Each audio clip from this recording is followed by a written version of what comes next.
Hello students, so this is the next part for rectilinear motion. हमने इसके पहले पहला वाला पार्ट ऑलरेडी रेक्टिलिनियर मोशन का डाल रखा है। आई होप आपने वो पार्ट देखा होगा। और क्योंकि 11th का चैप्टर है तो इसमें एक बात हमें ध्यान रखनी होगी कि हम थोड़ा सा 11th के चैप्टर्स को जब स्टार्ट करते हैं तो इसमें हमें थोड़ा सा स्लो चलना होता है, क्योंकि जस्ट आप लोग 10th पास करके आए हैं और उसके बाद आपको बहुत सारी चीज़ें नहीं पता। और इवन थोड़ा सा इस बार जो कोरोना वायरस के कारण लॉकडाउन हो गया है तो आप बड़े ही करीब 2 से 2.5 महीने से घर पे बैठे हुए हैं, तो थोड़ी चीज़ें क्या है उतनी इफेक्टिव आपके पास नहीं होती। इसीलिए हम कोशिश कर रहे हैं थोड़ा सा हम स्लो चलें, है ना। तो आज हम लोग पार्ट नंबर 2 लेके आए हैं, जिसमें मैं एक ओवरव्यू आपको दे दूं पहले कि हमने पिछले पार्ट में क्या देखा था। तो पिछले पार्ट में हमने डिस्टेंस डिस्प्लेसमेंट को डिफाइन किया था, रेफरेंस फ्रेम को डिफाइन किया था, बट पिछले पार्ट में मैंने शब्द रेफरेंस फ्रेम इसका यूज नहीं किया, रेफरेंस फ्रेम इसका यूज नहीं किया। बट आप अगर समझें तो पिछले वाले एग्जाम्पल, पिछले वाले आपके वीडियो में जो हम ग्राउंड बार बार बोल रहे थे, वो ग्राउंड भी एक रेफरेंस फ्रेम था। हम लोग एक बस का एग्जाम्पल लेके चल रहे थे, वो बस भी एक रेफरेंस फ्रेम था, है ना। तो ये जो रेफरेंस फ्रेम्स का मतलब क्या होता है कि जिसके रिस्पेक्ट में जहां से हम किसी ऑब्जेक्ट को देख रहे हैं वो एक रेफरेंस फ्रेम है, ठीक है। अपने आप में हर चीज एक रेफरेंस फ्रेम है। मैं खुद भी एक रेफरेंस फ्रेम हूं। मैं अपने रिस्पेक्ट में जब कुछ भी चीज लिखता हूं तो मैं अपने रिस्पेक्ट में जब बोल रहा हूं तो मैं खुद एक रेफरेंस फ्रेम हो गया, और उस रेफरेंस फ्रेम के रिस्पेक्ट में मैं बाकी सारी चीजें लिखूंगा, है ना। तो वैसे ही ग्राउंड एक हमारी रेफरेंस फ्रेम है जिसको हमने हमेशा स्टेशनरी माना है। वो स्टेशनरी नहीं होती, इसके बारे में ऑलरेडी पिछले वीडियो में काफी सारी चर्चा हो चुकी है। तो ये रेफरेंस फ्रेम के बारे में हमने बात की थी, बट हमने रेफरेंस फ्रेम इस शब्द का प्रयोग नहीं किया था, तो मैं उसे क्लियर कर दे रहा हूं। और हमने एक बात की थी कि डिस्टेंस जो है वो डिस्प्लेसमेंट के बराबर होगा, डिस्प्लेसमेंट के मैग्नीट्यूड के बराबर होगा only if the object travels along a straight line, only if the object travels along a straight line in only one direction, else distance will be greater than the magnitude of displacement। ये हमारी कल की class की बड़ी important discovery थी, ये हमने एक बड़ी इंपॉर्टेंट बात सीखी थी। और अब ये तो ओवरव्यू हो गया। आज का टारगेट क्या है? तो आज का टारगेट है questions based on distance and displacement, average speed, average velocity and it's questions, and definition of instantaneous speed and instantaneous velocity. ये हमारा आज का टारगेट है। हम आज इस टारगेट को अचीव कर पाए, पहले हमें ये क्वेश्चंस करने हैं। हम पहले डिस्टेंस डिस्प्लेसमेंट के क्वेश्चंस करेंगे, बाद में हम डेफिनेशन देखेंगे एवरेज स्पीड, एवरेज वेलोसिटी की, और फिर उसके क्वेश्चंस करेंगे, और लास्ट में हम इंस्टेंटेनियस स्पीड और इंस्टेंटेनियस वेलोसिटी की डेफिनेशन देखेंगे। ये हमारा आज का एजेंडा होगा। तो चलिए स्टार्ट करते हैं हम आज के वीडियो को और आगे पढ़ते हैं, देखते हैं ये क्वेश्चंस। आपको बड़ा मजा आने वाला है। अगर कल का कॉन्सेप्ट आपने ध्यान रखा है, अगर लास्ट वीडियो को आप देख के आए हैं, तो इनमें आपको बड़ा मजा आएगा। चलो let's start with this questions. और एक बात मैं तुम्हें बता दूं, हमेशा देखोगे कि जब भी मुझे न्यूमेरिकल्स कराने होंगे तो मैं पहले से ही बोर्ड पे कुछ न्यूमेरिकल्स लिख के ले आऊंगा। आप ये बात ध्यान रखें कि पिछला वीडियो जो देख के आए हैं, आपको ये जो न्यूमेरिकल्स हैं वो पिछले वीडियो से रिलेटेड मिलेंगे। जितनी देर, अभी 2 या 3 मिनट हो गए होंगे जब से हमने ये वीडियो को स्टार्ट किया, उतनी देर में अच्छे बच्चे फटाफट क्या करेंगे पता है? मेरे करने से पहले ये क्वेश्चन सॉल्व कर डालेंगे, क्योंकि ऑलरेडी इन क्वेश्चंस के कॉन्सेप्ट को मैं लास्ट वीडियो में एक्सप्लेन कर चुका हूं। So let's move. अब हम आगे बढ़ते हैं, इस पहले क्वेश्चन को देखते हैं। इसमें सिंपल चीज कही है, particle moves 5 metre towards east and then 12 metre towards north. यहां हमें ईस्ट, वेस्ट, नॉर्थ, साउथ पहले बनाने होंगे। सिंपल चीज है, आपको एक बेसिक आइडिया होना चाहिए कि अगर हम देखें तो इस तरीके से हम हॉरिजॉन्टल प्लेन पे, एक बात ध्यान रखना, हॉरिजॉन्टल प्लेन पे, ये वर्टिकल है भाई, ये बोर्ड वर्टिकल है, बट ये जो ईस्ट, वेस्ट, नॉर्थ, साउथ होते हैं ये अर्थ पे हॉरिजॉन्टल प्लेन पे है।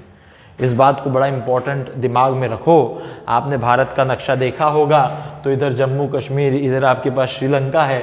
तो इस तरीके से आप ऊपर यानी वर्टिकल ऊपर की तरफ ना समझें, और नीचे यानी नीचे वाला डाउन वाला ना समझें। ये हॉरिजॉन्टल प्लेन में है, ठीक है। तो हॉरिजॉन्टल प्लेन में होने के कारण सबसे पहले आप इसको अज्यूम कर लें, let it be east, west, and this one is north and this one is south. आपके दिमाग में ये डायरेक्शंस बड़े क्लियर होने चाहिए। हॉरिजॉन्टल प्लेन में ही होता है, ये भी बात बड़ी क्लियर होनी चाहिए। और फिर इसके बाद इस तरीके से जो कुछ क्वेश्चंस होते हैं, हम फिर इसके बाद अब इन क्वेश्चंस पे प्रोसीड करते हैं। आपको दिख रहा है कि a particle moves 5 metre towards east, यानी यहां चला गया ये पार्टिकल 5 मीटर चला ईस्ट की तरफ, and then 12 metres towards north, north की तरफ, यहां से फिर नॉर्थ की तरफ गया 12 मीटर, ये हो गया इसका 12 मीटर, यहां पहुंच गया।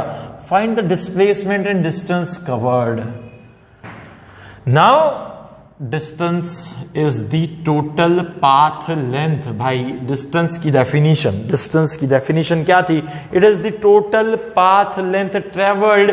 तो पाथ लेंथ यहां से शुरू किया था ए पॉइंट से, फिर बी गया, बी से सी गया. सो लेंथ जो ए बी की थी वो प्लस लेंथ जो बी सी की थी वो टोटल पाथ लेंथ हो गई. तो ए बी की लेंथ है 5, बी सी की लेंथ है 12, यानी डिस्टेंस ट्रैवल हो गया 17 मीटर. ये आ गया आपके पास डिस्टेंस. ठीक है सर, डिस्टेंस निकाल लिया हमने. What about displacement? So displacement is again a vector quantity, but अभी आपके लिए सिर्फ यहां डिस्प्लेसमेंट का मैग्नीट्यूड पूछा जा रहा है. But what is the displacement? Displacement is nothing but the shortest path length between the initial point and the final point. इसको डायरेक्टली जोड़ दो. तो ये जो आपने जोड़ा, this will be the magnitude of displacement and this will be 90 degree. You know that. भाई आप ईस्ट गए, ईस्ट से नॉर्थ चले गए, तो ये जो एंगल बनेगा ईस्ट से नॉर्थ के बीच का 90 डिग्री होगा. 5 दिया, 12 दिया, पाइथागोरस थ्योरम लगाओ, तो displacement will be under root of 12 का स्क्वायर प्लस 5 का स्क्वायर. किसी किसी के दिमाग में आ गया होगा 12 का 144, 144 प्लस 25 169. एक तरह से ये आपके पास बन जाएगा 13 मीटर. डिस्प्लेसमेंट जो बनेगा that will be 13 metres. Distance 17, displacement 13. Displacement shortest है. क्या कभी भी इस ए से बी पहुंचने पे, क्या कभी भी ये डिस्प्लेसमेंट, ए से बी जा रहे हम, क्या कभी भी ए से बी ए से सी किसी भी रास्ते से जाओ, क्या कभी भी 13 से कम आएगा? कभी 13 से कम आ ही नहीं सकता, क्योंकि displacement is nothing but the shortest path length between the initial point and the final point in the direction of final point. ये लोग अगर डिस्प्लेसमेंट का डायरेक्शन पूछे तो ये निकाल देना. ये जो एरो बनाया है वो डायरेक्शन निकाल देना. अगर डिस्प्लेसमेंट का डायरेक्शन पूछे तो it is from A to C, A से सी की तरफ. ठीक है. सो ये क्वेश्चन था, इसमें काफी कुछ बातें सीखने लायक थी. आप समझ सकते हैं इसको, आपने शायद नोट डाउन कर लिया होगा, और जिन्होंने नहीं किया होगा नोट डाउन कर लें. This is our first question. Second question is a particle moves in a semi circle. Now we have to focus on semi circle. This is a semi circle. Semi circle of radius R. अच्छा हाँ, एक बहुत important बात लिखनी है मुझे. एक important बात लिखनी है, बड़ी इंपॉर्टेंट बात है. ये क्या होता है, 10वीं तक जो बच्चा पढ़ के आता है ना, उसके दिमाग में बहुत क्लियर नहीं होती ये बात. हमें बहुत ज्यादा जरूरी है कि हम वो बच्चे को ये बताएं कि भाई आप 10th पढ़ के आए हो, तो इस बात का ध्यान रखें कि whenever we have to solve a question based on variables. यानी कोई क्वेश्चन है जो कि सिर्फ वेरिएबल्स दिए हुए हैं, जहां जैसे यहां particle moves in a semi circle of radius R. एक आर वेरिएबल दिया है आपके पास. From A to B, this is a A, this is a point B. A से बी भाग रहा है, वो इस तरह से जा रहा है. Find the displacement and distance covered. A से बी जाने तक उसका डिस्प्लेसमेंट भी चाहिए और डिस्टेंस भी चाहिए. अब इसका जो डिस्प्लेसमेंट या डिस्टेंस आप निकालोगे, it should be completely in terms of R. यानी डिस्टेंस या डिस्प्लेसमेंट के अंदर कोई कांस्टेंट नंबर आएगा चलेगा, पर वेरिएबल सिर्फ एक हो सकता है, वो है आर, जो आपके क्वेश्चन में, जो आपके सवाल में दिया हुआ है. आप उसी सवाल के वेरिएबल को यूज कर सकते हैं, आप नया वेरिएबल यूज नहीं कर सकते. ये आप बात बिल्कुल ध्यान रखें. Whenever we have to solve a question based on variables, we have to give answer in terms of those variables only which are given in question, again it is very important point, it is very important thing. आप इस बात का पूरा ध्यान रखें, आप इस बात को भूलें नहीं.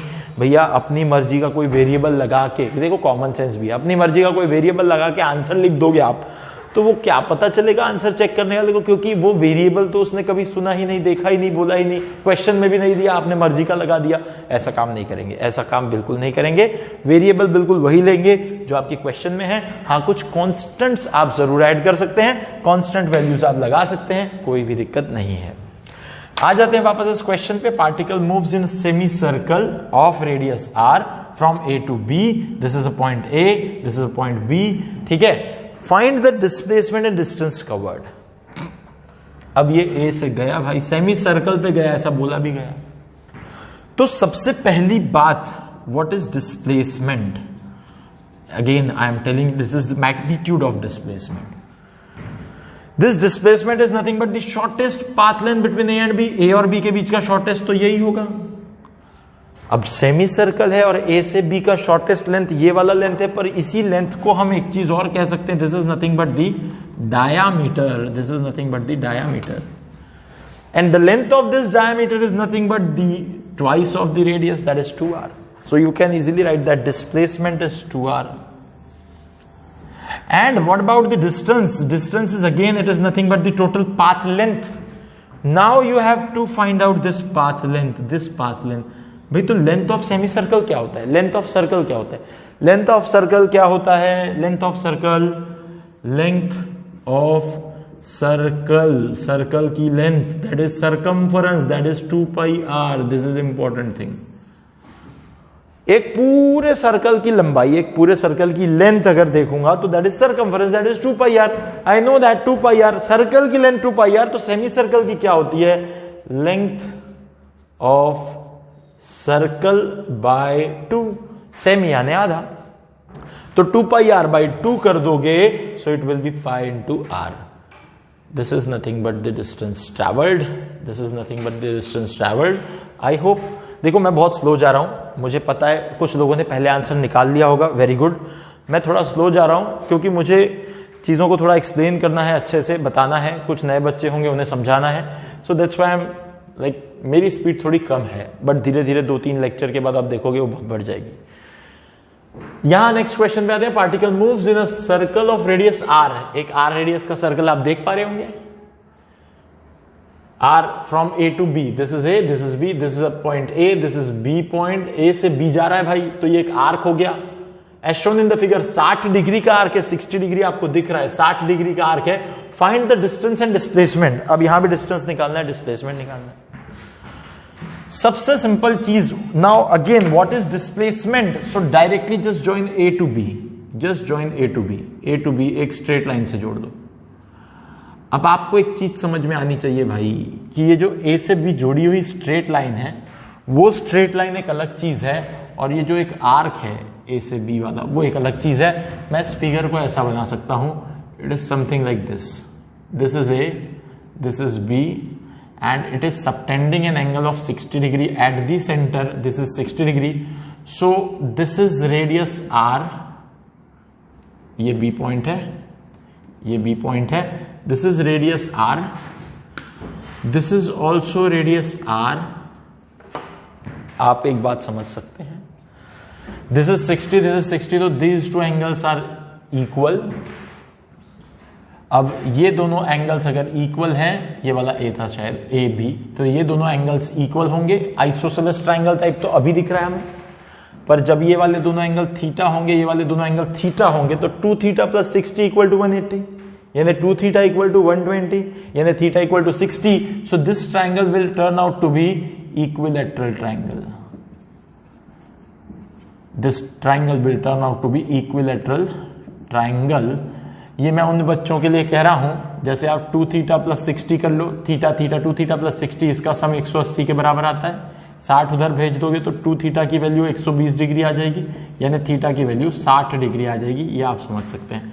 अब आपको पता चल गया इक्विलैटरल ट्रायंगल बन गया। फटाफट इक्विलैटरल ट्रायंगल की तीनों साइड्स इक्वल होती हैं, 2 साइड अगर आर है तो तीसरी साइड, यानी इसका मतलब डिस्प्लेसमेंट AB का mod is equal to third side of equilateral triangle, is the third side of equilateral triangle, और इक्विलैटरल ट्रायंगल की थर्ड साइड है। देयरफॉर डिस्प्लेसमेंट AB जो है वो r के बराबर हो जाएगा, डिस्प्लेसमेंट AB जो है वो r के बराबर हो जाएगा। इसके बाद now the distance, this distance is nothing but arc length. I think आपने ये ब्लू लाइन से लिखा हुआ नोट लिख लिया होगा, आपने लिख लिया होगा और लिख लिया होगा, इसलिए मैं थोड़ा इसे मिटा देता हूं because I need some space to solve this question. So अब यहां से आगे अगर हम देखें, सो distance is equal to length of arc AB, length of arc AB, this distance is equal to length of arc AB। अब आपको पता है कि पूरे सर्कल के अंदर जो थीटा होता है for one complete circle, length of circle equal to 2 pi r and angle equal to कितना होता है उसके लिए, एक पूरे सर्कल के लिए 2 पाई r तो लेंथ होती है और एंगल कितना होता है उसके लिए 360 डिग्री होता है। तो देखो ये 60 डिग्री जो है, ये 60 डिग्री इस 360 का 1/6 पार्ट है। तो length of AB, length of arc AB जो होगा, लेंथ ऑफ आर्क AB जो होगा, it is nothing but theta by 360 into 2 pi r। It is nothing but theta by 360 into 2 pi r। भाई theta by 360, theta is the angle जितना भी है, और into upon 360 यानी टोटल एंगल, और into length of the arc. मैं चाहूं तो इसको थोड़ा डिटेल में समझा सकता हूं, बट एज आप 10th पास करके आए हैं तो ये चीजें आपको पता होंगी, पर अगर नहीं पास करके आए तो मैं बता सकता हूं कि थीटा के लिए कुछ लेंथ ऑफ आर्क AB होगी और 360 एंगल के लिए जो होगी वो 2 पाई r होगी। क्रॉस मल्टीप्लाई कर लो इसको, तो some length of arc AB, length of arc AB into 360 equal to 2 pi r into theta. इसको अरेंज कर लो तो length of arc AB is nothing but theta upon 360 into 2 pi r। वैसे मेरी इच्छा नहीं थी कि मैं ये बताऊं, बट स्टिल आई थॉट चलो। अब ये जो थीटा ये आर्क सबटेंड कर रहा है that is nothing but 60, so that 60 upon 360 into 2 pi r। So ultimately the answer will be, मैं यहां लिख रहा हूं, ठीक है, यहां लिख रहा हूं that length of arc AB is equal to 60 by 360 यानी 1 से काटो 6, ये काटो 3 से, यानी क्या हो जाएगा, it will be pi r by 3, it will be pi r by 3। So this is the final answer for you. I think आपको ये बात समझ में आ गई होगी। I think the things are very much clear to you. आपने बड़ा अच्छे से इस चीज को समझ लिया होगा। अगर समझ लिया है यहां तक तो अब हम आगे बढ़ेंगे, आज के हमारे एजेंडा को आगे बढ़ाएंगे। अब मैं इसको मिटा देता हूं यहां से आगे, क्योंकि अब हमें एवरेज स्पीड, एवरेज वेलोसिटी को डिफाइन करना है और वहां से आगे उसके कुछ क्वेश्चंस करने हैं। I hope the things are very much clear to you. तो मैं इसको मिटा दूं और फिर हम अब आगे बढ़ें अपने नेक्स्ट टास्क की तरफ, जो कि है एवरेज स्पीड और एवरेज वेलोसिटी। तो एवरेज स्पीड या एवरेज वेलोसिटी, देखो मैं जो बोल रहा हूं उसको थोड़ा सुनो, थोड़ा समझो और ध्यान दो। ये जो एवरेज स्पीड मैं कह रहा हूं, एवरेज स्पीड क्या होती है? तो सिंपल चीज है, अगर एक क्वेश्चन आपसे पूछा जाए कि भाई आपका घर, ठीक है, और आपका कोई स्कूल, ठीक है, स्कूल और घर सबके पास होता है ना, ये कॉमन पॉइंट है जो सबके पास होता है। हर स्टूडेंट की लाइफ में एक घर और एक स्कूल तो रहता ही है भाई। किसी किसी के लाइफ में एक से ज्यादा स्कूल भी हो सकते हैं, ठीक है, बट एटलीस्ट एक घर एक स्कूल आपकी लाइफ में है। तो अगर मैं ये कहूं कि अभी मुझे पहले तो डिफाइन करना है एवरेज स्पीड, और फिर मैं डिफाइन करूंगा लास्ट में एवरेज वेलोसिटी, बाद में करूंगा। सो this is your home and this is your school and definitely you are going like this somewhere, ठीक है। So as if you are traveling from home to school, so you are traveling some distance, आप कुछ distance को travel कर रहे हैं। आपने एक और चीज देखी होगी कि एक टाइम भी होता है रोज। भाई जैसे एक बात समझ के चलें, आप अब तक स्कूल जब जाते थे तब क्या होता था, मान के चलो कि तुम्हारी स्कूल जो है सुबह 8 बजे की है, और फिर depending on the distance of your school from your home, घर से स्कूल की दूरी को देखते हुए बस आती होगी आपको लेने, तो बस के आने का समय होता होगा कुछ तो भी। जैसे अगर आपका 8 AM स्कूल है, आपको 8 बजे वहां पहुंचना है, तो हो सकता है 7 AM आपको स्कूल बस लेने आती होगी। इसका मतलब 7 से 8 के बीच में वो आपको स्कूल पहुंचा देती है। इसका मतलब जो टाइम आप लगाते हैं that is of 1 hour. This is the time required to reach your school. तो वही सेम किस्से को अगर हम यहां लगाएं तो ये वो टाइम है जो टाइम हमें घर से लेके, it is a time required to reach school from home. ये वो समय है जो हमें घर से लेकर स्कूल पहुंचाने की दूरी के लिए लग गया। अब ये मानो कि एक दिन आपको ये बताया गया कि भाई आपकी जो स्कूल है वो 30 किलोमीटर्स की दूरी पर है। डिस्टेंस जो है स्कूल का 30 किलोमीटर है, क्योंकि अगर आप देखेंगे तो आप बस से जा रहे हैं। कल ही मैंने लास्ट वाले वीडियो में बताया था, जो रोडवेज होते हैं वो ऐसे डायरेक्ट स्ट्रेट नहीं होते, आप लोगों के घर से घुस के नहीं जाते भाई। आप जब निकलते हो तो ऐसा रोड होता है, फिर राइट लेते, लेफ्ट लेते, लेफ्ट लेते, राइट लेते, राइट लेफ्ट करते हुए आप जाते हैं। तो इस तरीके से कर्वीलिनियर पाथ पे आप जाते हैं। इसका मतलब यह है कि आपके पास एक स्ट्रेट वे नहीं है, आपके पास डिस्प्लेसमेंट नहीं है, आपको कुछ डिस्टेंस ट्रेवल करना है। आपको यह बताया गया कि भाई 30 किलोमीटर की दूरी पे आपका स्कूल है। तो आपने क्या किया, फटाफट से आपसे पूछा गया, आपके एक दिन पापा मम्मी ने पूछा कि बताओ भाई तुम्हें ये बस वाले जो हैं ये किस स्पीड से ले जाते हैं।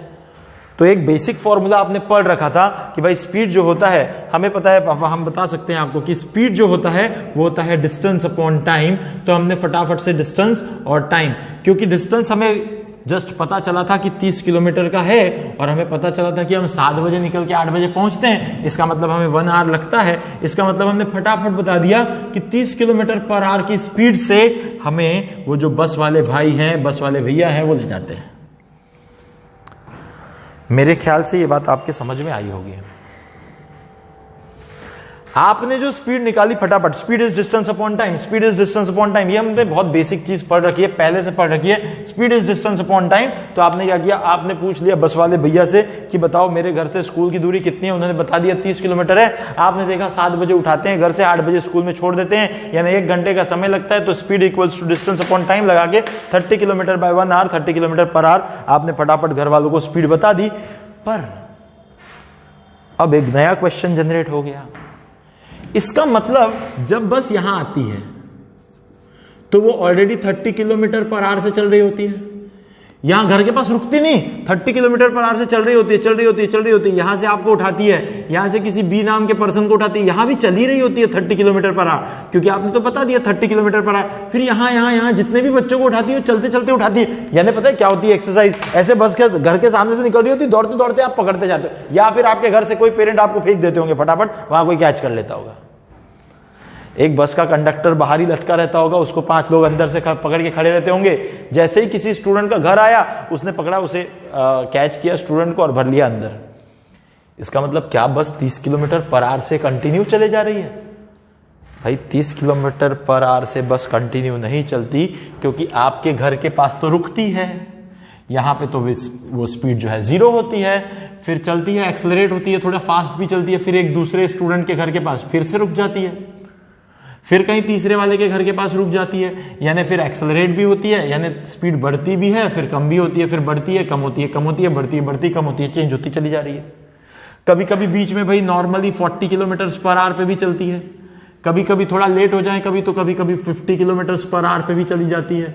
कभी अगर किसी और बच्चे ने कहीं लेट कर दिया तो और फास्ट भगाना पड़ता है उन्हें, क्योंकि उन्हें 8 बजे स्कूल आपको छोड़ना है, तो 60 किलोमीटर पर आवर पे भी चलती है।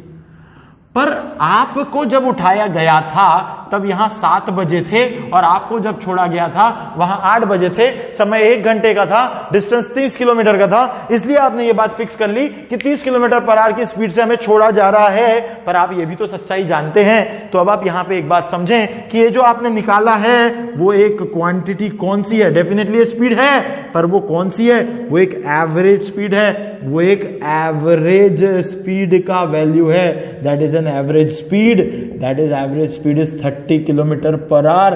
अब तक बचपन से जो आपको speed equals to distance upon time पढ़ाया गया वो सही नहीं है। आपको बताया जाना चाहिए था कि average speed is equals to total distance travelled upon total time, ये होता है एवरेज स्पीड।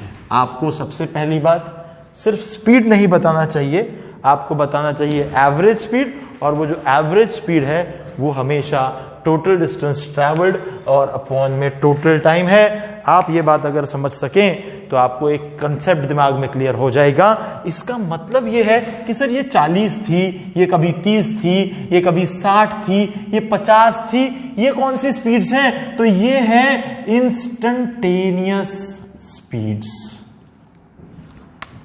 ये जो स्पीड्स हैं ये वो स्पीड्स हैं इंस्टेंटेनियस स्पीड। फिर आपके दिमाग में एक चीज और क्लिक करेगी, हाँ सर एक बार ऐसा हुआ था, मैं बस वाले ड्राइवर जो भैया हैं, बस में जगह कम थी, उनके पास बैठ गया था, तो उनके पास बैठने के बाद मुझे दिख रहा था कि वहां स्टीयरिंग के नीचे एक मीटर लगा होता है, उस मीटर में कांटा जो है वो कंटिन्यू आगे पीछे भागता था। जब वो रुक जाते थे तो वो 0 पे होता था, जब वो चलते थे तो कभी 30 होता था, फिर स्पीड बढ़ाते थे 40 होता था, 50 होता था, 60 होता था। यानी हर पल, हर इंस्टेंट, हर मोमेंट वो जो स्पीड दिख रही थी मुझे वहां उस जगह पे वो चेंज हो रही थी। यानी हर पल बदलने वाली, हर इंस्टेंट पे बदलने वाली, हर मोमेंट पे चेंज होने वाली स्पीड को कहते हैं इंस्टेंटेनियस स्पीड। पर एक पोजीशन से, एक स्टार्टिंग पॉइंट से एक एंडिंग पॉइंट तक जब पहुंचने की हम total distance upon total time करके स्पीड निकालते हैं, वो होती है एक एवरेज स्पीड। तो अब स्पीड में दो तरह की स्पीड है, एक एवरेज स्पीड, एक instantaneous speed.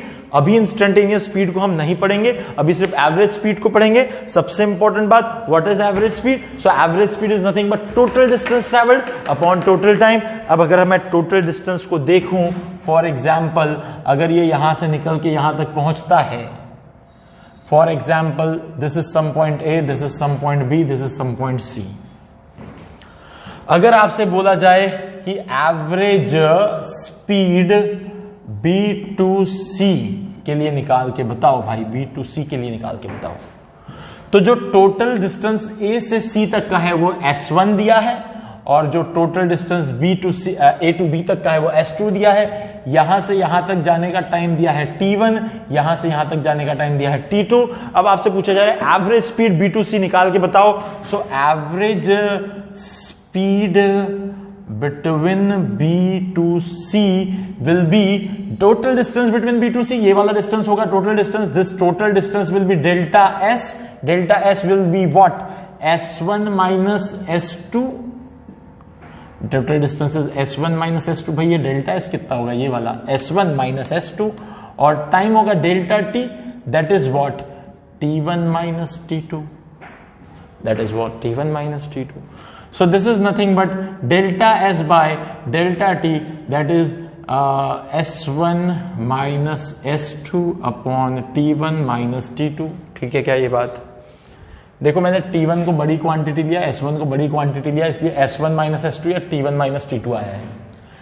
In some cases, in some books, you may find average speed, in some books you may find average speed। अच्छा, एवरेज स्पीड के लिए एक सिंबल होता है, दिस ऐसा, लेस देन ग्रेटर देन, ये symbol के बीच में लिखोगे भी तो ये एवरेज स्पीड कहलाएगा। इसको आप एवरेज स्पीड कह सकते हैं। आपको बार बार इतना सारा लिखने की जरूरत नहीं है, this is nothing but average speed. कहीं कहीं आपको दिखेगा delta S by delta T का value S2 minus S1 upon T2 minus T1। आपको मेरे ख्याल से इन दोनों में कंफ्यूजन नहीं होना चाहिए। भाई मैंने बड़ा S1 को लिया था और छोटा S2 को लिया था, और एक बात यह भी है, डिस्टेंस कैन नॉट बी। अच्छा मैं एक काम करता हूं, इसको बड़ा सिंप्लीफाइड लिख देता हूं, if S2 greater than S1 and T2 greater than T1। और यहां पे ये क्यों लिखा है, ये तो आपको इस फिगर से दिख ही रहा है, ठीक है। Since distance cannot be negative, since distance cannot be negative, आप जब भी कभी distance को लिखेंगे तो that should be always positive। so आपको हमेशा बड़ा नंबर माइनस छोटा नंबर करना है, यहां भी बड़ा माइनस छोटा ही है, तो हमेशा बड़ा माइनस छोटा लिखना है। आप इस तरीके से आप डिस्टेंस लिख सकते हैं, distance can not be negative. हाँ, displacement can be negative, positive, zero, but distance can not be negative, can not be zero, distance can be only positive. अगर आपने बोला कि किसी ऑब्जेक्ट ने कोई डिस्टेंस ट्रैवल किया है तो it has to be always positive. Distance travel हुआ तो जीरो भी नहीं हो सकता। So distance can not be negative. अब मैं यहां एक इंपॉर्टेंट बात लिख दूं, बड़ी इंपॉर्टेंट बात लिख दूं। Distance can not be zero और negative, but it can be only positive, while displacement can be positive, negative or zero as well. Displacement can be positive, negative और zero as well. पर displacement का भी सिर्फ जब आप magnitude उठाओगे तो magnitude में कभी नेगेटिव साइन नहीं लगेगा, that will be always positive. इन बातों को ध्यान रखें, और इन बातों को अगर आप ध्यान रखेंगे तो बड़ा आसान हो जाएगा। अब मान के चलो कि ये तो हो गई average speed, that is total distance upon total time. अच्छा, अब तक हमने टोटल डिस्टेंस निकालना सीखा है, तो हम क्या करेंगे, टोटल डिस्टेंस को टोटल टाइम से डिवाइड करेंगे तो हमें एवरेज स्पीड मिल जाएगी। यानी डिस्टेंस निकालना आता है तो एवरेज स्पीड निकाल लोगे। अब मेरा नेक्स्ट टारगेट होता है एवरेज वेलोसिटी। भाई speed is related to distance, so velocity will be related to, भाई speed is a scalar quantity, distance is a scalar quantity, okay, so displacement is a vector quantity, velocity is a vector quantity, so what is average velocity now? अगर average speed total distance upon total time है तो average velocity क्या होनी चाहिए, वो होनी चाहिए total displacement upon total time. So average velocity is nothing but total displacement upon total time.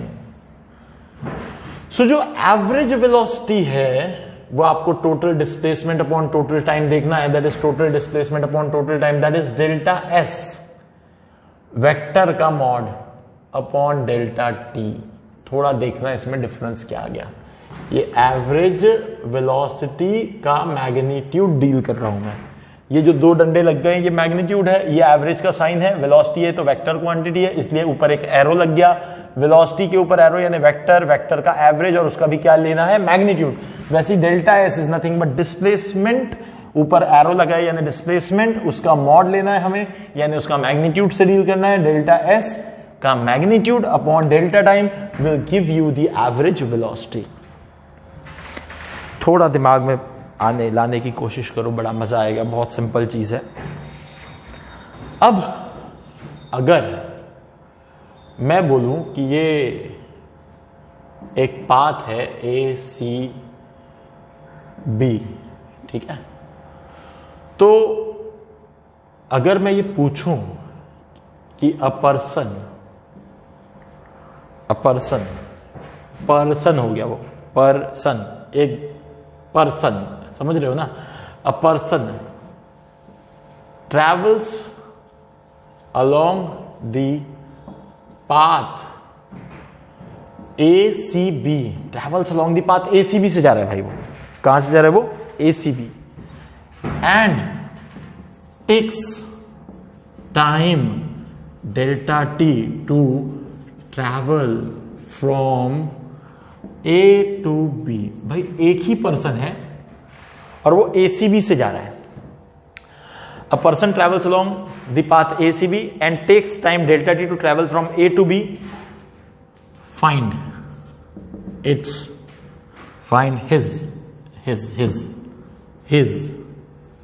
Distance, displacement, average speed and average velocity का magnitude. Symbols को अब मैं वैसा ही यूज करूंगा, आपको समझ में आ जाना चाहिए what it means. It is nothing but average velocity का magnitude. This is average speed, this is distance, this is displacement. Okay, so now the important part is what is distance. Distance is nothing but the length of ACB. It is nothing but the length of ACB सोचो जरा, length of ACB, complete ACB की length is distance, यानी ACB की ये पूरी मुझे length निकालनी पड़ेगी, छोटा छोटा पार्ट लेके पूरी निकालनी पड़ेगी। अगर ये सेमी सर्कल होता है एसीबी तो मैं उसको 2πr/2 यानी πr लिख देता, यानी आपको इस पूरे कर्व पार्ट की लेंथ निकालनी है, that is length of ACB is the distance. Now what about displacement का मॉड, डिस्प्लेसमेंट का मैग्नीट्यूड, इसका डिस्प्लेसमेंट कितना होगा? सर डिस्प्लेसमेंट भी उतना ही होगा ना एसीबी। भाई डिस्प्लेसमेंट भले ही वो ए से डायरेक्ट भी नहीं गया, पर डिस्प्लेसमेंट हमेशा होगा shortest path length between the initial point and the final point, तो उसका डिस्प्लेसमेंट यही होगा। Displacement will be length A B only, displacement will be length A B only, displacement will be length A B only. समझने की कोशिश करो, बड़ी मजेदार चीज है। सर लेंथ ए बी और एसी भी एक ही होगा, किसको किसको लगता है ऐसा? ऐसा कितने लोगों को लगता है कि length A B AC B तो एक ही होगा सर? अरे पागल मत बनो, एसीबी की लेंथ बड़ी है, ए बी की लेंथ शॉर्टेस्ट है, they are different. Next thing is average speed. मैं सिंबल से लिख रहा हूं इसलिए कि मुझे ऐसा लगता है कि शायद अब आप वो सिंबल समझ गए होंगे, फिर भी थोड़ा यूज कर लेता हूं। एवरेज स्पीड, अब average speed equals to distance. अब स्पीड जब भी आए तो आप ध्यान रखें, distance upon time, it is total distance upon time, और टोटल डिस्टेंस कितना है? तो this is length ACB not length AB. So average speed is length ACB and the time it takes is delta t, and delta t लिख के ये आ गया average speed. Now what about average velocity? So average velocity का magnitude, this is average का magnitude, is equal to total displacement upon time. What is displacement now? That displacement is length AB upon delta t.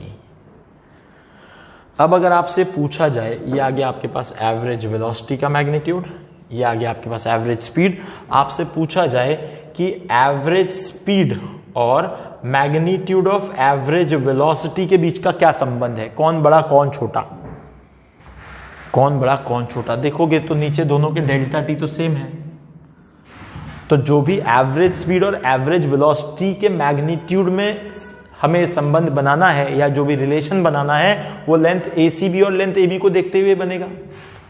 अब आपको ये बात भी पता है, यहां पे मैं लिख देता हूं सबसे पहली बात कि length of ACB is definitely greater than length AB. अगर ये रिलेशन आपको पता है तो average speed will be definitely greater than magnitude of average velocity,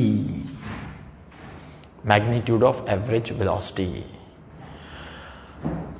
आपसे पूछा जाए अगला सवाल, अभी तो ठीक है भाई कि ये एसीबी ऐसा घूमते हुए गया, तो जो एवरेज स्पीड थी वो बढ़ी आई क्योंकि पाथ लेंथ ज्यादा थी, टाइम तो सेम था, पाथ लेंथ ज्यादा थी, डिस्प्लेसमेंट तो उसका कम हुआ रहता पर वो वहां से गया नहीं, इसलिए एवरेज वेलोसिटी कम होती, एवरेज स्पीड उसकी ज्यादा है क्योंकि डिस्टेंस ज्यादा ट्रैवल किया। आपसे पूछा जाए कि भाई बताओ किस कंडीशन में एवरेज स्पीड और एवरेज वेलोसिटी का मैग्नीट्यूड इक्वल आ जाता, आपसे पूछा जाता किस कंडीशन में एवरेज स्पीड और एवरेज वेलोसिटी का मैग्नीट्यूड इक्वल आ जाता, तो आप सीधे सीधे वो वाली कंडीशन लगा देते। वहां पे मैंने लिखा था पहले कि भाई distance will be equal to magnitude of displacement only if the object will travel along a straight line in only one direction, यानी अगर यहां से ऐसा घूम फिर के ना जाता और सीधे ऐसा चला जाता तो इस कंडीशन के लिए एवरेज स्पीड और magnitude of average velocity equal हो जाते। ये तब होता if object travels along the straight line in only one direction, यानी इसका मतलब यहां जैसे हमें डिस्टेंस डिस्प्लेसमेंट में एक रिलेशन मिला था कि distance will be always greater than और equal to magnitude of displacement, वही रिलेशन हमें एवरेज स्पीड और एवरेज वेलोसिटी में भी मिल गया। Hence we can say that average speed will be always greater than or equal to magnitude of average velocity. That is, ये note करने वाली बात है कि average speed will be always greater than और equal to magnitude of average velocity. ठीक है, कुछ बातें एवरेज स्पीड और एवरेज वेलोसिटी की शान में लिख लेंगे. एवरेज वेलोसिटी, ठीक है, इनकी शान में कुछ बातें लिख लेंगे. It is a scalar quantity, इसमें लिख लेंगे.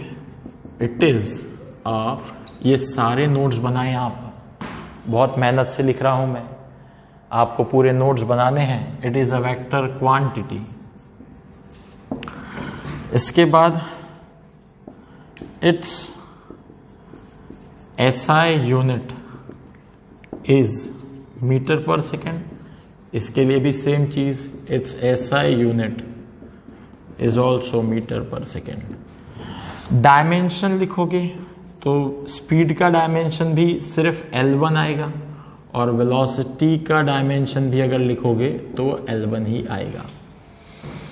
ठीक है, तो ये कुछ बेसिक बातें हैं, ये कुछ बेसिक बातें हैं. और यहां एक सिंपल चीज हम लिख दें, average speed is equal to average velocity. एक मिनट, एक इंपॉर्टेंट बात लिख देता हूं. एवरेज स्पीड will be compared with only magnitude. किसके साथ कंपेयर करोगे? With only magnitude of average velocity. भाई सेम लेवल पे लाके कंपेयर करोगे ना. कोई भी चीजों का कंपैरिजन कब होता है? जब दोनों सेम स्टैंडर्ड्स पे होती हैं. तो एवरेज स्पीड जो है, स्पीड बेचारी उसके पास सिर्फ डायरेक्शन है और वेलोसिटी के पास मैग्नीट्यूड डायरेक्शन दोनों है. आप जब स्पीड को कंपेयर करने जाओगे वेलोसिटी के साथ, तो आपको ये बात का ध्यान रखना है कि आपको हमेशा उसको कंपेयर सिर्फ और सिर्फ एवरेज स्पीड को एवरेज वेलोसिटी के मैग्नीट्यूड के साथ कंपेयर करना है. आपको ये बात ध्यान रखनी है कि आप कभी भी एवरेज स्पीड को एवरेज वेलोसिटी के साथ वेक्टर फॉर्म में कंपेयर ना करें. आप कंपैरिजन करें तो मैग्नीट्यूड में करें. ठीक है, तो आज ये कंसेप्ट हो गई कंप्लीट. इसके बाद हम आते हैं इस कॉन्सेप्ट के पहले क्वेश्चन पे. तो मैं क्या करूंगा, यहां से एक मैंने पाथ बनानी है. इस तरीके से एक पाथ बना दी ए से बी तक. और ये जो कर्व से होते हुए, देखो एक स्ट्रेट आएगा, कर्व से होते हुए जाएगा, इसका नाम मैंने रखना है पाथ 1. और जो सिर्फ स्ट्रेट चलेगा उसका नाम रखना है पाथ 2. यानी जो सीधा चलेगा, ये देखो ये कुछ सेमी सर्कल्स हैं. मैं इन सेमी सर्कल्स की रेडियस भी दे रहा हूं. ठीक है ना. तो ये ले लो आप कुछ तो भी 5 मीटर की रेडियस. ये वाली को ले लो कुछ तो भी 1 मीटर की रेडियस. ये वाला डिस्टेंस ले लो 5 मीटर यहां से सेमी सर्कल तक. ये वाला ले लो 10 मीटर. ठीक है, और ये वाला ले लो 5 मीटर अगेन. ठीक है, अब यहां पे complete the table for given figure. Complete the table for given figure. If Ram opts path 1 and Sham opts path 2. If Ram takes 10 seconds to reach point B and शाम की स्पेलिंग गलत हो गई. Shyam takes 15 second to reach point B if both starts from A. If both starts from A. ठीक है, so this is the table you have to complete. Okay, so here we have Ram, here we have Sham.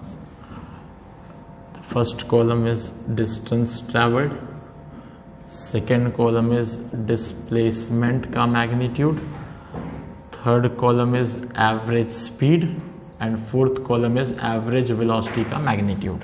मैं अब लिखूंगा नहीं, तुम्हें समझ में आना चाहिए. किसी को याद ना रहे तो यहाँ लिख लें कि this is average speed and this is magnitude of average velocity. ठीक है, सिंबल्स इतने आपको समझ में आने चाहिए. This is the first question. मेरे ख्याल से आप सॉल्व कर सकते हैं, तो सॉल्व करना शुरू कर दें. मैं कुछ और क्वेश्चंस आपके लिए लिख लेता हूं, क्योंकि आज का हमारा टारगेट ही ये है कि हम एवरेज स्पीड, एवरेज वेलोसिटी के क्वेश्चंस खत्म करें. ठीक है, so I will write some more questions. Okay, till that time आप इस क्वेश्चन को कंप्लीट करें. This is question number 2. Okay, कुछ और क्वेश्चंस मैं देता हूं.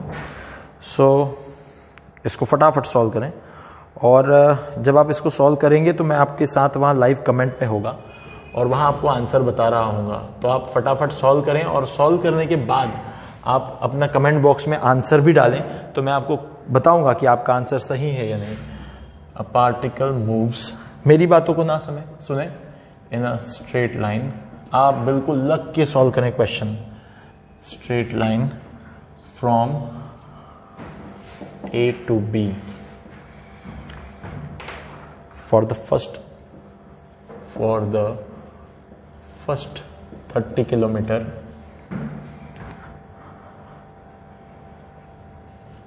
with speed of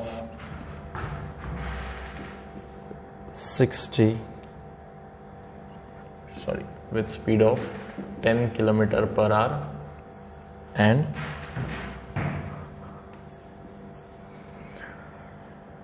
the next 60 kilometer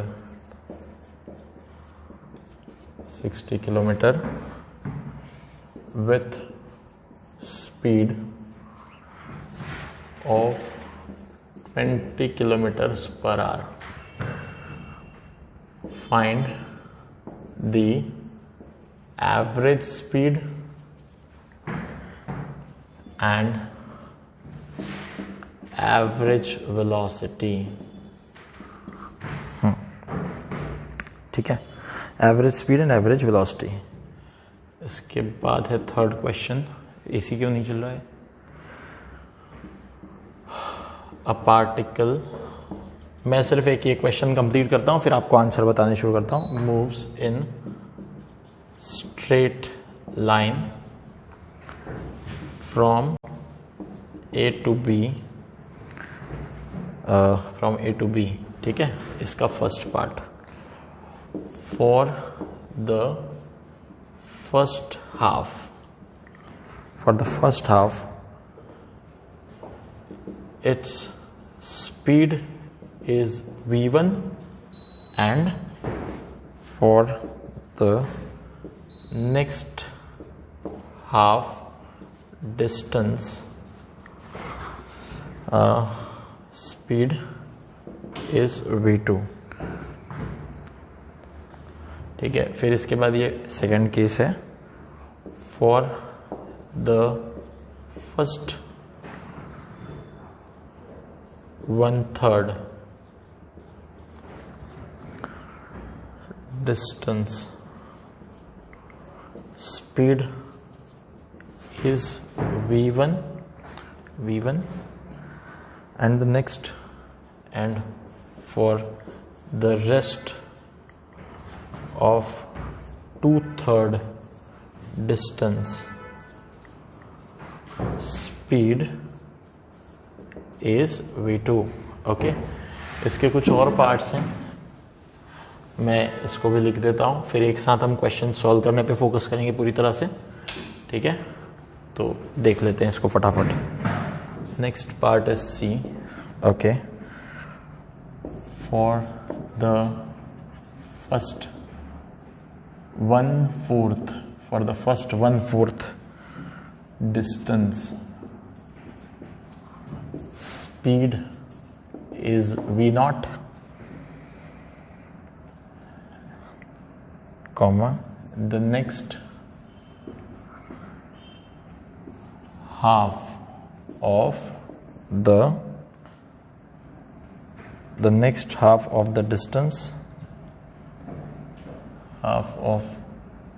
the distance,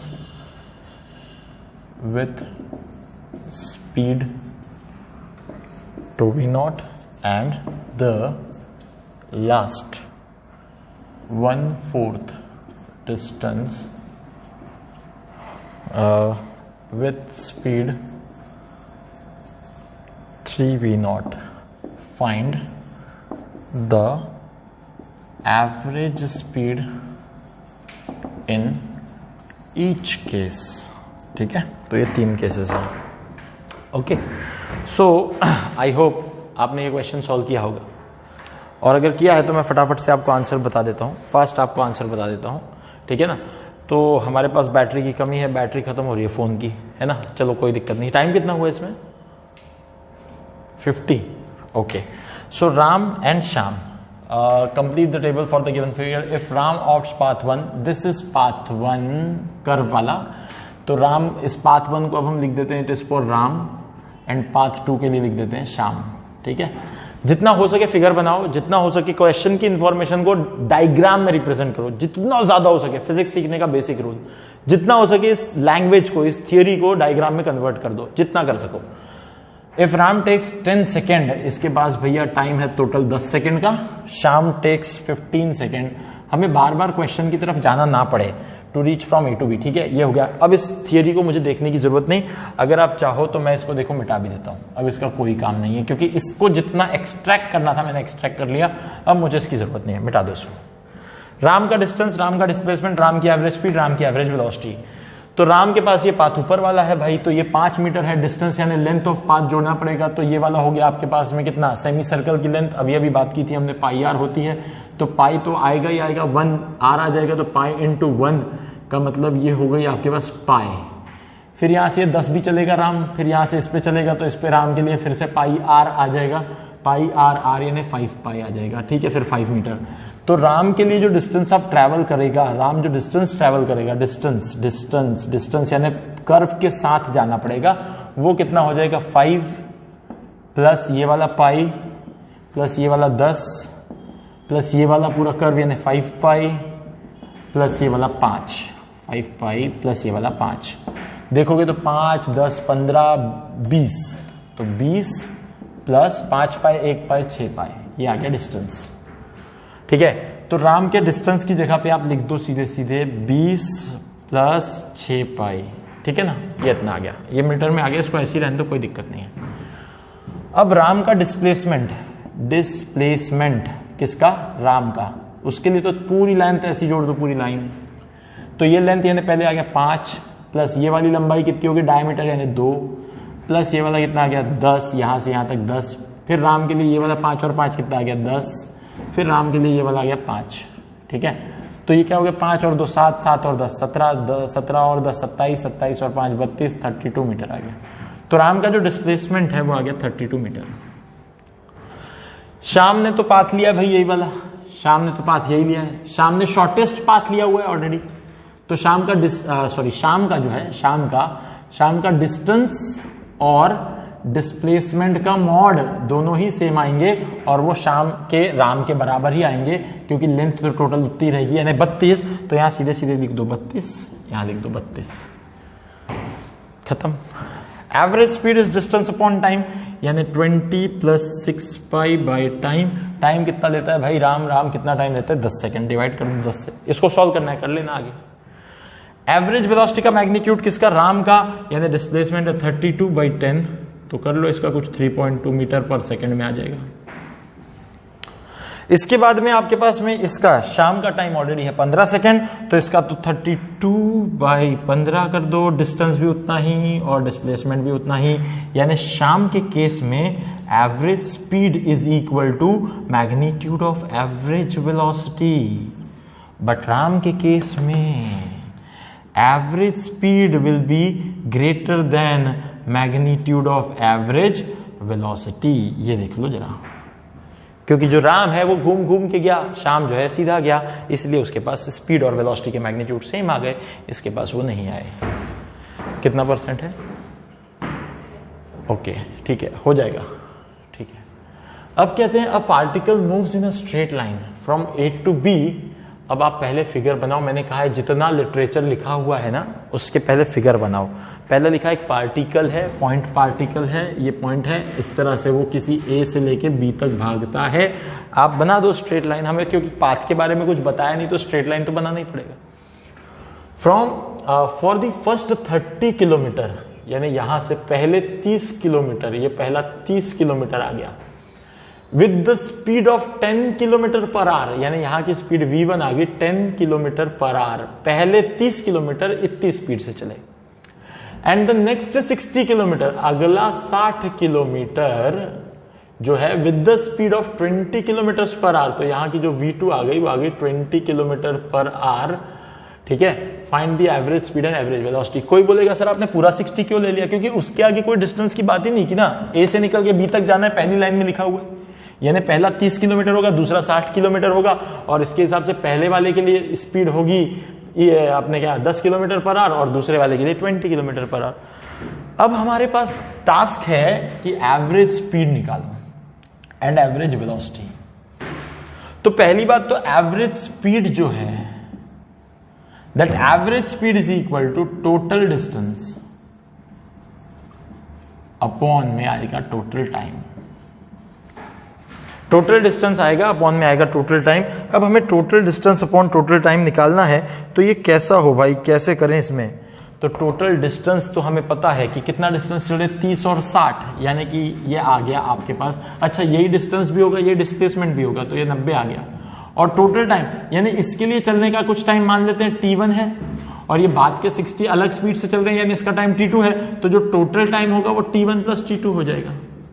सोचो जरा, हमारे पास टोटल टाइम लिखने के लिए कुछ टाइम नहीं है ना, तो ये t लिखना पड़ेगा, पर हमें t निकालना पड़ेगा। t कैसे निकालेंगे? तो t जो है वो t1 प्लस t2, यानी इस वाले पाथ का टाइम t1, इस वाले पाथ का टाइम t2, तो speed is equal to distance upon time लगा दो, क्योंकि ये भी एक एवरेज, ये देखो ये जो दी हुई है 10, ये भी एक एवरेज स्पीड दी हुई है। तो average speed is distance upon time, तो आपके पास क्या हो जाएगा, टाइम इज इक्वल टू, पहले वाले के लिए t1 is equal to distance, यानी कितना आ गया 30, पहले वाले के लिए 30, अपॉन में आ गया कितना, स्पीड v1, यानी कितना आ गया 10, यानी पहला वाला जो टाइम है वो कितना आ गया 3 आवर्स।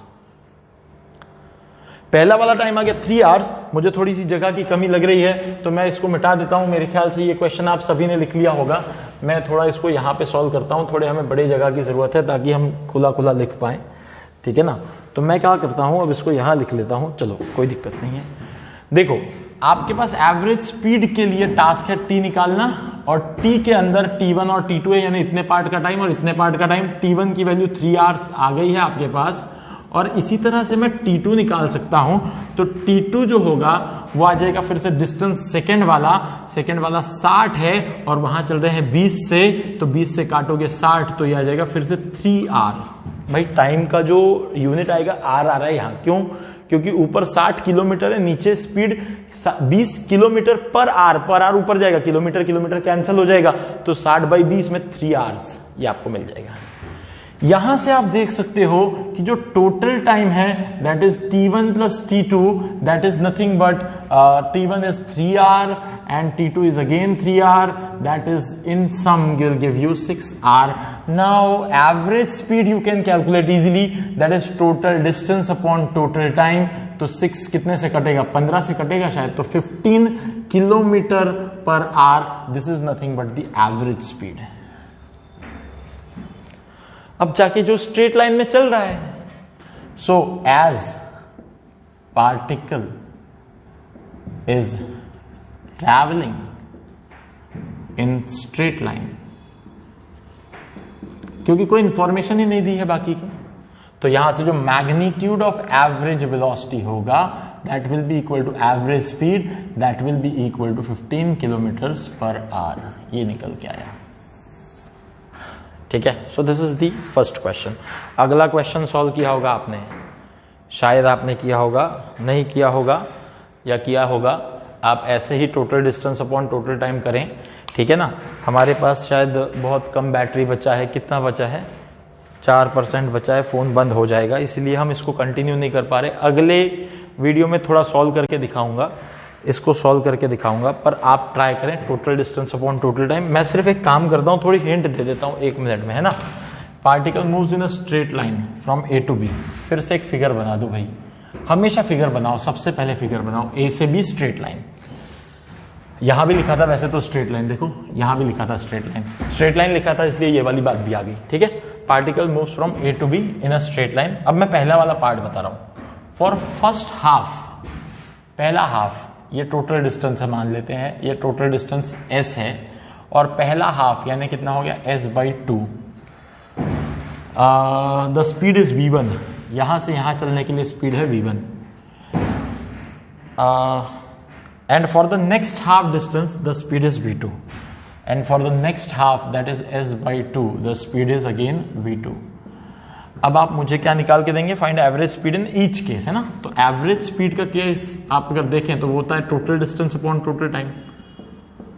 तो टोटल डिस्टेंस, तो चलो मैं फटाफट बता देता हूं तुम्हें कि इसकी जो एवरेज स्पीड है वो कैसे लिखी जाएगी। तो एवरेज स्पीड की डेफिनेशन आपको पता है, it is nothing but total distance upon में आ जाएगा टोटल टाइम। थोड़ा हमारे पास समय की कमी है, समय की कमी है, जगह की भी कमी है, यानी फोन में जगह की कमी है, बैटरी की भी कमी है। तो total distance is nothing but s and total time, this is t1, this is t2, तो सम इज t1 प्लस t2। पिछले सवाल की जैसे ही आपको t1 t2 निकालना है, पर यहाँ ये पूरा क्वेश्चन वेरिएबल के टर्म्स में दिया हुआ है और आंसर में आप s नहीं ला सकते। आपको आंसर में सिर्फ v1 और v2 लाना है, आप t1 t2 भी नहीं ला सकते।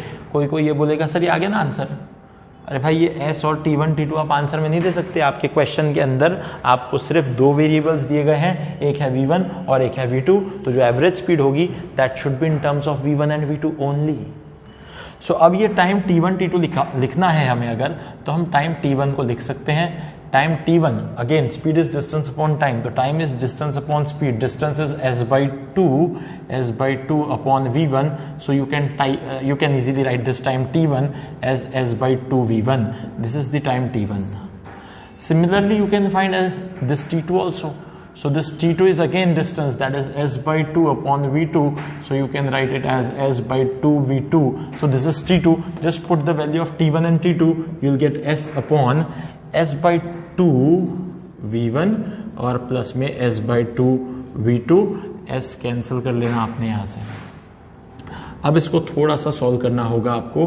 1 अपॉन में आ जाएगा, यहाँ से आप 2 को आप लेके एलसीएम ले सकते हो, और या फिर मत लो, छोड़ो गड़बड़ हो जाएगी, तो इसलिए ऐसा कर लो 2v2 प्लस यहाँ से चले जाएगा 2v1 अपॉन ये दोनों मल्टीप्लाई हो जाएंगे, यानी 4v1 v2 हो जाएंगे। ये वाला पूरा चला जाएगा न्यूमरेटर में। सो ये आ जाएगी आपके पास average speed, that is 4v1 v2 upon twice v1 plus v2। ठीक है, ये कटेगा 2 से, so this is twice v1 v2 upon v1 plus v2। Actually ये बहुत इंपॉर्टेंट चीज है, मैं थोड़ा यहां लिखता हूं। इसको कहते हैं हम, this average speed is equal to 2v1 v2 upon v1 plus v2। This is called half distance formula. This is called half distance formula for average speed. क्योंकि ये जो v1 स्पीड है ना, ये फर्स्ट हाफ डिस्टेंस के लिए दी हुई है, फर्स्ट हाफ के लिए, और v2 जो है वो सेकेंड हाफ के लिए दी हुई है। तो आपको ये समझना पड़ेगा, जब आधे डिस्टेंस के लिए v1 दी हो, बाकी आधे डिस्टेंस के लिए v2 दी हो, तो आप डायरेक्ट एवरेज स्पीड निकाल सकते हैं twice v1 v2 upon v1 plus v2। This is the half distance formula. Keep this thing in mind. Star बना लो, जितनी मर्जी उतने बना लो, but very important half distance formula. ठीक है, तो हम फिलहाल यहाँ रुक जाएंगे क्योंकि समय बहुत कम है। और उसके बाद this is part A. You have part B, okay, with you. You have part C, similar type of question, and I have written one more question, question number 4. सो आप जब मैं ये वीडियो जब देख रहे होंगे तब आप इसको साथ साथ सॉल्व करेंगे और साथ साथ सॉल्व करने के बाद मुझसे आप कमेंट बॉक्स में इसके आंसर मांगेंगे, मैं आपको कमेंट बॉक्स में आंसर दूंगा। फटाफट से आप इसके आंसर सॉल्व करें और एक बात ध्यान रखें, वीडियो को पॉज कर लें, पॉज करके सॉल्व करें और बाद में मुझे इसके आंसर्स बताएं। सो आई होप आपको सारी चीजें यहाँ समझ में आई होंगी। बहुत जल्दी आपको डिस्क्रिप्शन बॉक्स में एक लिंक मिल जाएगी, जिस लिंक के अंदर आपको इसका रिलेटेड सारा मटेरियल और एक्स्ट्रा क्वेश्चंस मिलेंगे जिससे आप बहुत ज्यादा प्रैक्टिस कर सकेंगे। So I hope you have enjoyed this class and thank you very much.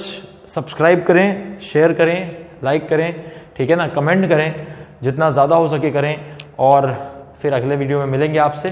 Thank you very much.